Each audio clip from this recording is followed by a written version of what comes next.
Another day, another basketball stories na naman ang pagkukwentuhan natin.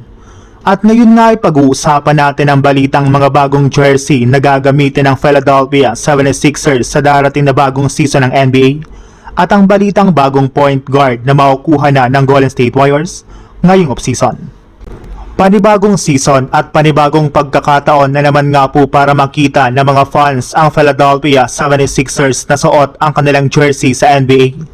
At para sa taong 2026-2027 NBA season, inaasahang mananatiling bahagi ng regular uniform rotation ng Sixers ang kanilang traditional na Association Edition, Icon Edition, at ang Statement Edition jersey. Ang mga uniform na ito ang nagsisilbing pangunahing identity ng Philadelphia sa loob ng NBA. Unang-una, mayroon silang White Association Edition jersey. Ito nga pang classic na home look ng Sixers. Simple pero madaling makilala dahil sa traditional Philadelphia colors at team branding. Sunod naman ang Royal Blue Icon Edition jersey. Ito nga po ang isa sa pinaka-iconic na kulay ng franchise at madalas na jersey na unang naiisip ng fans kapag pinag-uusapan ang Philadelphia 76ers. At syempre nandyan ang Statement Edition na nagbibigay sa team ng mas agresibo at modernong itsura. Sa nakaraang season nga po ay nagkaroon din ang Sixers ng iba't ibang alternative at commemorative designs, kaya malaking tanong nga po ngayon kung anong special uniform ang makita natin ngayong 2026-2027 season.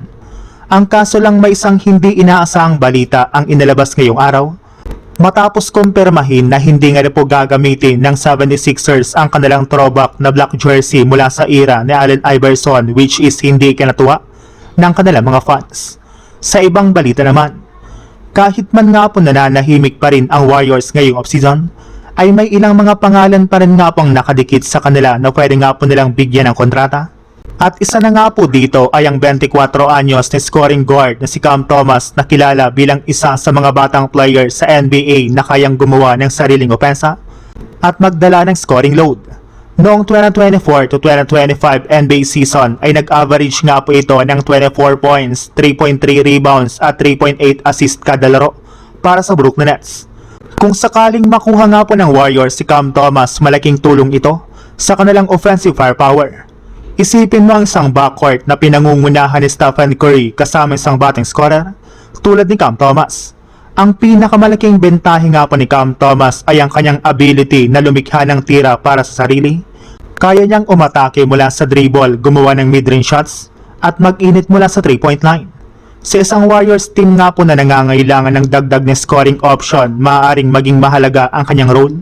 Ang kaso lang since nga po sanay ang Warriors sa ball movement, off-ball movement at mabilis na decision making, ay posible nga po siyang mahirapan dito. Alam naman nga po ninyo na mas kilala nga po si Thomas bilang isang isolation at shot creating scorer. Kaya kung sakaling magkaroon ng deal ay magiging malaking challenge nga po ang paghahanap ng tamang role para sa kanya ng Golden State Warriors.